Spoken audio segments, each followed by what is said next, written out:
구약의 이스라엘 역사를 잠깐 요약해서 말씀을 드리자면 야곱의 시대에 가나안에 흉년이 들게 됩니다. 그래서 애굽으로 내려갔던 야곱과 그 형제들, 또 요셉과 그의 형제들의 400여 년이 지나고 난 다음에 출애굽하게 되고요, 가나안으로 돌아오게 되었습니다.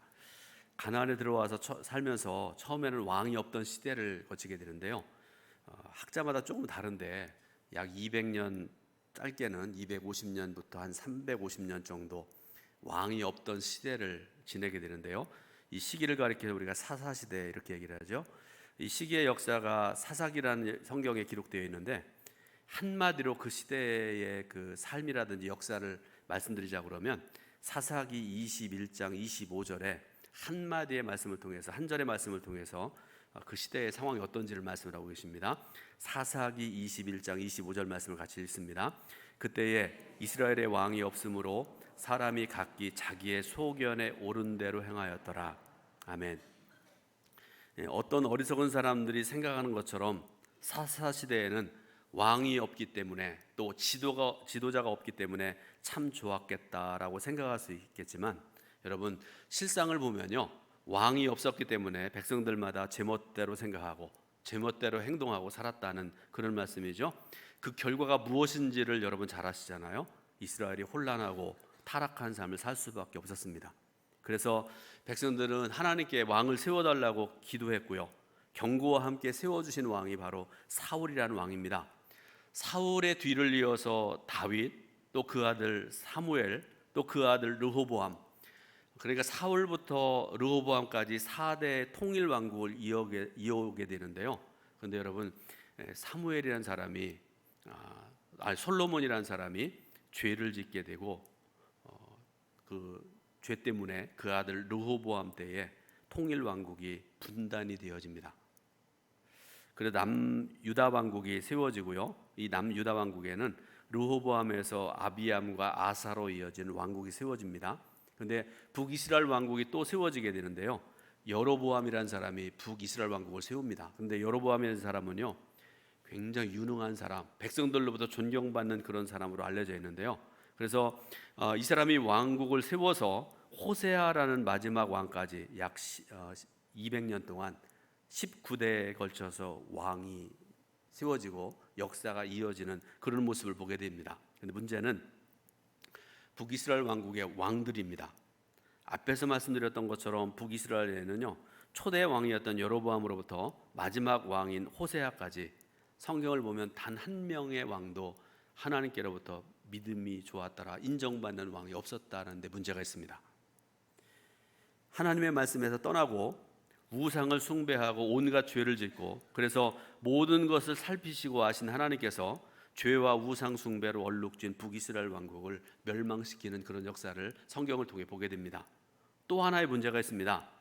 오늘 본문의 주인공인 아합이라는 왕인데요, 그는 북이스라엘 왕국의 그 19명의 왕들 중에서 하나님께서 보시기에 가장 악한 왕이었다 평가를 받는 그런 왕이죠.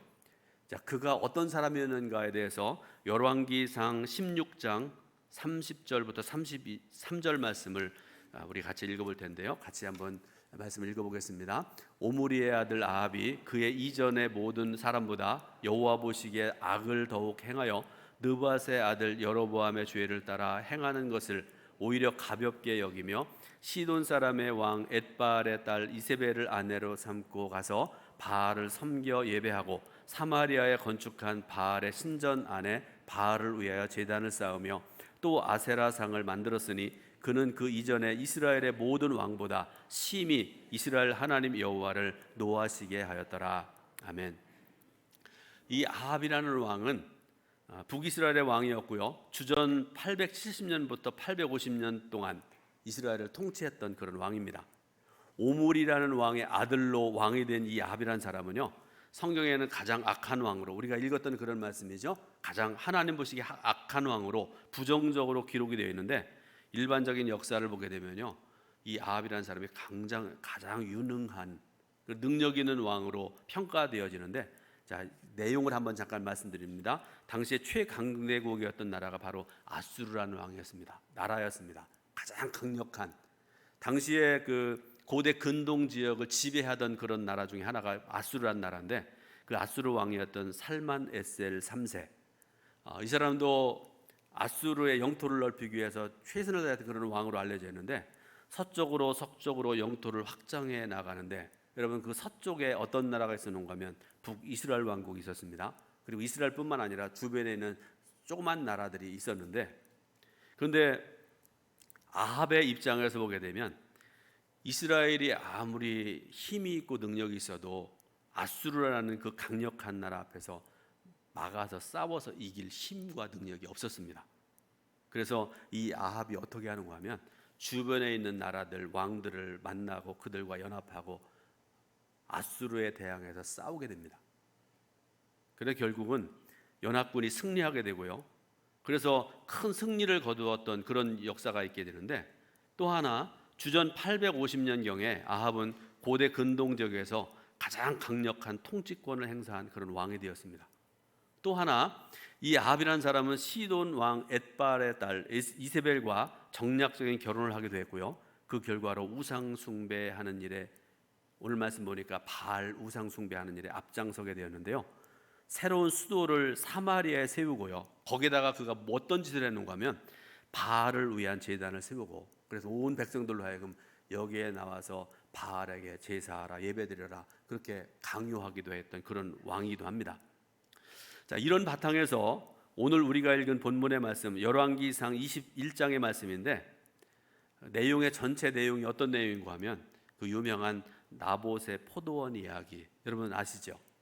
많이들 알고 계실 텐데, 그리고 그 이야기의 주인공은 나봇이라는 사람, 그 다음에 아합 왕, 그의 아내 이세벨, 그리고 엘리야 선지자 네 사람입니다. 그런데 우리가 이 말씀을 읽으면서 몇 가지 의문을 가지게 되는데요. 제가 말씀드리니까 여러분 잘 생각해 보시기 바랍니다. 아합 왕궁 근처에 포도원을 가지고 있던 나봇의 태도에 대해서 우리가 의문을 가질 수밖에 없습니다. 자, 무슨 말씀인가 하면, 아합은 여러분 왕들이 그 왕의 높은 곳에 올라가서 백성들이 잘 살고 있는지 아마 보기를 좋아했던 것 같아요. 그래서 어느 날 아합이 높은 데 올라가서 주변에 있는 그런 백성들이 살아가는 모습을 보게 되는데요. 포도원 하나가 눈에 싹 들어오는 거예요. 그런 거 있잖아요, 여러분. 어떤 사람이 지나가는데 10명, 100명이 지나가는데 눈에 싹 들어오는 사람 있잖아요. 뭐 사람도 그렇고요, 뭐 보석도 그렇고 다 그런 것 같습니다. 그날따라 아합 왕이 왕궁에 올라가서 이렇게 쳐다보니까 그 잘 가꾸어진 포도원 하나가 눈에 싹 들어와요.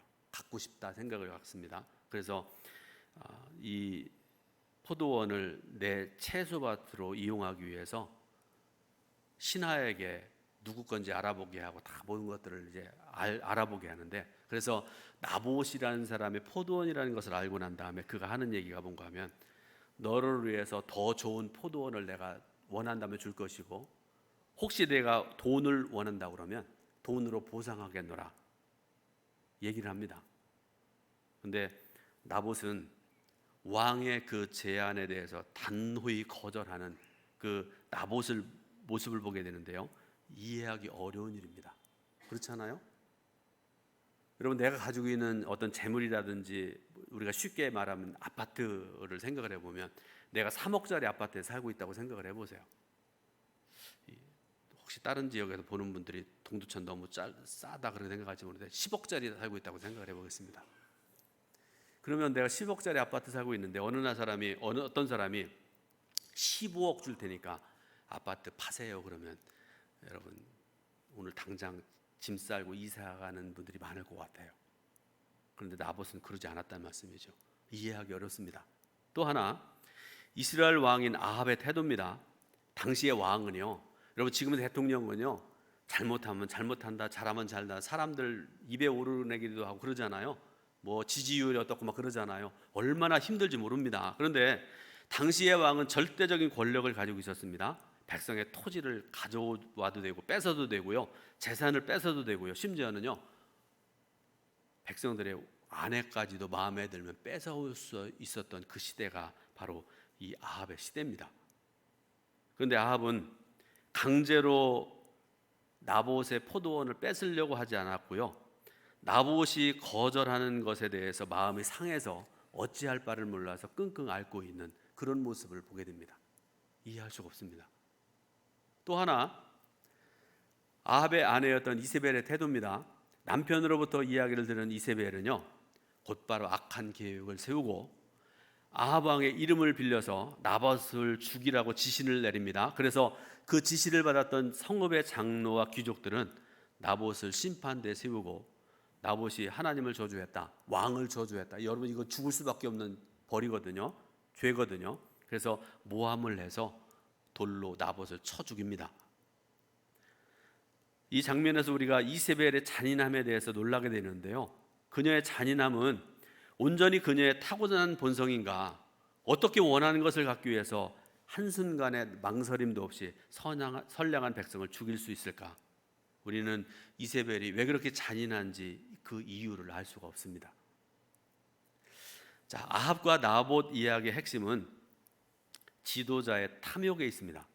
탐욕이라는 말은요, 성경에 사전에 보게 되니까 지나치게 탐하는 욕심이란 뜻을 가지고 있는 그런 말인데, 이 탐욕의 뿌리가 어디일까? 여러분, 십계명은요, 하나님의 말씀의 가장 기본이 십계명이잖아요. 십계명 중에 10번째 계명을 보게 되면 출애굽기 20장 17절 말씀 보게 되니까 이렇게 말씀을 하고 계세요. 내 이웃의 집을 탐내지 말라. 내 이웃의 아내나 그의 남종이나 그의 여종이나 그의 소나 그의 나귀나 무릇 내 이웃의 소유를 탐내지 말라. 하나님께서 분명히 경고하시고 말씀을 하셨습니다. 근데 여러분, 다시 말씀드리는데 죄의 출발은 욕심에서 비롯됩니다. 사람은 마음 속에 있는 욕심을 이루기 위해서 행동을 합니다. 그리고 그 결과로 죄를 생산합니다. 성경을 보더라도 아담과 하와의 범죄 이후로 인간은 욕심 때문에 줄곧 죄를 지어왔습니다. 그래서 디모데전서 6장 10절에 돈을 사랑함이 일만하게 뿌리라 하나님 말씀하고 계시죠. 인간이 가진 탐욕이 한 인간에게 머물러 있을 때 그 파괴력이라는 것은요, 개인이나 혹은 가정에 한정되어집니다. 그래도 이거는 그래도 많은 해악을 끼치지 않는다 그런 말씀이죠. 그런데 탐욕을 가진 사람이 지도자가 되고 대통령이 되고 그랬다고 한번 생각을 해보세요. 여러분, 제가 동두천 감리교회 담임 목사인데 제가 돈에 대해서 엄청난 탐욕을 가지고 막 이리저리 돈을 빼드리고 막 그러고 살아간다고 생각을 해보세요. 얼마나 여러분 힘들겠어요. 이 나라의 대통령이 돈과 재산에 대해서 엄청난 탐욕을 가지고 이 나라를 이리 빼고 저리 빼고 그런다고 생각을 해보세요. 국민들이 얼마나 힘들겠습니까? 아마 그 탐욕이 가진 파괴력은요, 공동체 전체의 파멸로 이끌어질 수 있는 그런 큰 것이라 얘기할 수 있는 것이죠. 지금 우리는 자본주의의 시대를 살고 있습니다. 자본주의라 이렇게 말씀드리는데요, 자본주의란 말의 뜻을 제가 여러분들에게 읽어드리겠습니다. 생산 수단을 가진 자본가 계급이 노동자 계급으로부터 노동력을 사서 생산 활동을 함으로써 이익을 추구해 나가는 경제 구조. 이해가 되세요?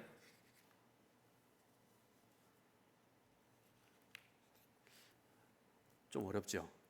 제가 쉽게 말씀드려 보겠습니다. 북한이나 중국 같은 나라를 가리켜 우리가 공산주의 이렇게 얘기하잖아요. 재산이나 재물이나 이 모든 것들을 나라가 공동으로 소유하고 있다는 그런 의미입니다. 여기에 반대되는 경제구조, 자본주의 생각하시면 될 텐데 그래도 이해가 안 됩니까? 어떻게 설명드릴 수가 없어요. 저는 경제학자가 아니기 때문에 더 이상 설명드릴 수는 없습니다. 어쨌든 자본주의 속에서 우리가 살아가고 있는데요, 자본주의 사회의 최고의 가치는 물질의 소유입니다. 물질이 만능인 사회요, 물질을 하나님으로 숭배하며 살아가는 그런 사회를 우리가 살아가고 있습니다. 그런데 이런 물질 만능의 풍조는 현대에 새롭게 생긴 것이 아닙니다. 성경에도 기록되어 있고요, 성경은 우리에게 이런 물질 중심의 가치관을 가지고 살아갔던 수많은 사람들의 이야기를 우리에게 전해주고 있고 우리에게 경고해주고 계십니다. 그 물질 중심 가치관의 가운데에 있었던 바알, 우상이죠, 우상. 구약시대의 가치관이 아니라 인류 역사의 전 시대에 걸쳐서 늘 중심에 있었고요, 지금도 그 영향력은 전혀 줄어들지 않고 있습니다. 이런 상황에서 오늘 우리들 자신을 살펴봐야 되는데요. 앞에서 말씀드렸던 네 사람, 아합이란 사람, 이세벨과 나봇과 엘리야를 통해서 우리 자신을 한번 되돌아보는 그런 복된 시간 되었으면 좋겠습니다. 첫 번째로 우리 시대의 아합입니다. 아합은 북이스라엘의 왕이라고 말씀드렸죠. 권력과 돈과 모든 것을 동시에 가진 자였습니다. 그는 자신의 권력을 하나님께서 주신 율법 아래에 두지 아니하고요, 탐욕 아래에 두었던 사람입니다. 그는 소극적으로 바알 신앙을 받아들인 사람이 아니라 적극적으로 바알 신앙의 전파를 위해서 수고하고 애썼던 그런 사람이죠. 권력을 율법 위에 사용하지 아니하고 바알을 위해 사용했던 사람입니다. 이 왕으로서의 아합의 비극은 이중적인 것인데 있습니다. 하나님 신앙과 바알 신앙은 동시에 가질 수 있는 것이 아닙니다. 여러분, 다시 한번 말씀드립니다. 하나님 신앙과 바알 신앙은 동시에 가질 수 있는 그런 성격이 아닙니다. 절대로 그럴 수 없습니다. 다시 말씀드리는데, 여러분, 한편으로는 하나님을 경배하고 하나님을 찬양하고 예배드린다고 그러면서 다른 곳에 가가지고 이상한 데 가서 뭐 배우고 거기에서 예배드리고 거기에 또 다른 신앙하고, 여러분, 하나님은 이런 신앙을 원치 않으세요. 근데 아합은 그럴 수 있다고 생각을 했어요. 내가 왕인데, 내가 큰 권력을 가지고 있는데 그런 힘으로 하나님도 경외하고 바알도 숭배할 수 있다고 생각했다는 것이 이 아합의 가장 큰 문제라는 말씀이죠. 여기에 불행의 씨앗이 있습니다. 우리가 성경을 통해서 그리고 인류의 역사를 통해서 얻을 수 있는 큰 교훈이 있는데요, 권력을 가진 자들이 하나님 앞에서 겸비함을 지니지 못했을 때 반드시 불행한 결과를 가져오게 된다는 사실입니다. 여러분, 겸비함이라는 말씀을 드렸는데요, 하나님 앞에서 자신을 굴복시키는 것입니다. 자신의 무릎을 꿇는 것뿐만 아니라 자신의 마음까지도 하나님 앞에 굴복시키는 것, 이걸 가리켜 우리가 겸비함 이렇게 얘기를 하지요. 아합은 엘리야 선지자의 책망을 들었을 때 오늘 본문 말씀의 내용이 그런 내용입니다. 일시적으로 겸비한 모습을 보였지만 그 겸비한 모습은 금방 사라져 버렸습니다. 그는 하나님을 최우선의 가치로 여겨야 됐고 하나님만 경배하고 살았어야 되는데 권력을 제어하지 못하고 탐욕에 큰 가치를 두었던 그런 사람입니다. 아합은 신앙과 물질 사이에서 고민하는 우리 시대의 사람들을 대표하고 있는데요, 우리는 말씀을 가지고 있지만 동시에 탐욕을 가질 수밖에 없는 그런 삶의 상황 속에서 우리가 살아가고 있습니다. 또 한편으로 하늘의 소망을 두고 살아가지만 동시에 이 땅에서의 달콤함을 동시에 추구할 때 우리는 갈등할 수밖에 없습니다. 하나님, 우상, 하늘의 가치, 땅의 가치, 이것 때문에 항상 갈등하고 고민하고 살아가는 것이 오늘 저 여러분들의 삶의 어떤 모습일 수도 있다, 그런 말씀 아니겠습니까? 근데 성도 여러분, 하늘의 소망으로 이 땅의 달콤함을 억제하시길 바라고요, 다스리시길 바라고요, 참 그리스도인으로서의 즐거움을 누리며 살아가는 저 여러분 되시기를 예수님의 이름으로 축원드립니다. 두 번째로는 우리 시대의 이세벨입니다. 이세벨은 바알 신앙의 숭배자입니다. 그에게 있어서 물질이 최고의 가치이기 때문에 물질 소유를 최우선에 두고 살아가는 그런 사람이죠. 물질이라면 가능한 모든 수단과 방법을 가리지 않고 이루려고 하는 그런 사람입니다. 그리고 이런 자들의 바탕에는 탐욕이 자리 잡고 있습니다. 물질과 탐욕이 지배하는 시대에는 점점 각박해지고 모든 것을 경쟁 구도로 몰고 갑니다. 눈앞에 보이는 작은 이익을 위해서라면 물불을 가리지 않고 덤벼듭니다. 마치 하이에나가, 여러분 아프리카에 가면 하이에나라는 아주 동물 중에 가장 저급한 동물이 있는데요, 마치 하이에나가 사냥감을 찾아서 경쟁하는 것처럼, 이거는 양보도 없어요. 하이에나 보면요, 막 서로 물어 뜯고 서로 먹으려고 합니다. 바로 그런 것처럼 우리 시대는 더 절망적으로 변해가는 것이지요. 그러나 분명한 사실이 있습니다. 이 시대의 이세벨들이 탐욕을 통해서 얻으려고 하는 물질은 유한하다는 사실입니다. 거기에는 영원함이 없습니다. 따뜻함도 없고요, 생명도 없습니다. 이 땅에서 살아가는 우리에게 물질이 필요하지만 그것이 우리의 영혼의 참된 양식이 되지를 못합니다. 그것이 이세벨의 가치고요, 그리고 물질 만능 중의 한계이기도 합니다. 그러므로 성도 여러분, 바알보다 더 큰 것, 아니 바알과는 비교할 수 없는 큰 가치, 곧 예수 그리스도를 최고의 가치로 삼고 살아가는 저와 여러분 되시기를 주님의 이름으로 축원드립니다. 세 번째로는 우리 시대의 나봇입니다. 나봇이란 사람은요, 물질 중심의 가치관을 거부한 사람입니다. 우리 시대의 가치로 보자면 지극히 바보 같은 사람이 바로 나봇입니다. 그는 하나님께서 주신 율법을 따르기 위해서 그 시대의 물질적인 기준과 왕의 권력 앞에서 저항한 사람이죠. 그래도 우리 시대에 나봇 같은 사람을 찾기가 그렇게 쉬운 일이 아닌 것 같습니다. 그러나 여러분, 물질과 권력에 저항하면서 살아가는 우리 시대에 남은 자들이 있다는 사실이 우리에게 감동을 줍니다. 적은 숫자지만 그런 사람들을 발견할 때 우리는 얼마나 감동을 받는지 모릅니다. 이런 신앙의 남은 자가 우리 시대의 나봇입니다. 나봇이 어리석게 보여요. 더 많은 것을 왕이 준다고 그러는데, 더 좋은 것을 준다고 그러는데 왜 팔지? 그럴 수 있는 그런 사람이죠. 그런데 여러분, 나봇이 어리석게 보여도 거기에 참된 가치가 있음을 우리는 알고 있습니다. 고린도전서 1장 18절을 보게 되면요, 말씀을 읽어보겠습니다. 유명한 말씀인데요, 읽습니다. 십자가의 도가 멸망하는 자들에게는 미련한 것이요 구원을 받는 우리에게는 하나님의 능력이라. 아멘. 믿으시길 바랍니다. 십자가의 도가 사람들이 볼 때는 얼마나 미련하고 얼마나 바보 같은지 모릅니다. 그렇지만 구원받은 저와 여러분들 감사합니다. 감사합니다. 찬양할 수밖에 없는 그런 하나님의 은혜고 하나님의 능력인 줄 믿습니다. 마지막으로 우리 시대의 엘리야입니다. 이스라엘 역사에 있어서 바알 신앙에 대해서 엘리야 선지자만큼 적극적으로 저항하면서 살아갔던 사람이 없습니다. 그는 온 마음과 온 믿음으로 바알 신앙에 저항했던 하나님의 사람이죠. 열왕기상 18장 유명한 말씀이 기록되어 있는데요, 열왕기상 18장을 보게 되면 엘리야와 바알 아세라 선지자, 우상 숭배자죠, 850명과의 대결 이야기 여러분 아시죠? 대결의 주제가 있습니다. 여호와와 바알 중에서 누가 하나님인가, 누가 비를 내리게 하는 참 신이신가를 그들이 주제를 내놓고 하나님 앞에 기도하고 바알에게 기도하는 그런 모습을 여러분 알고 계시잖아요. 자, 여러분 그 말씀 찬양을 통해서 여러분 한번 들어보실 텐데요, 엘리야의 하나님이라는 찬양 아시죠? 이 찬양이 한 5분 정도 되는 찬양인데요, 어느 큰 교회의 그 성가대 찬양을 한번 들어보시고 말씀을 마무리하려고 합니다. 들려주시기 바랍니다.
이 대결에서 승리한 후에 엘리야는 바알과 아세라 우상 숭배자들 850명 모두를 처형했습니다.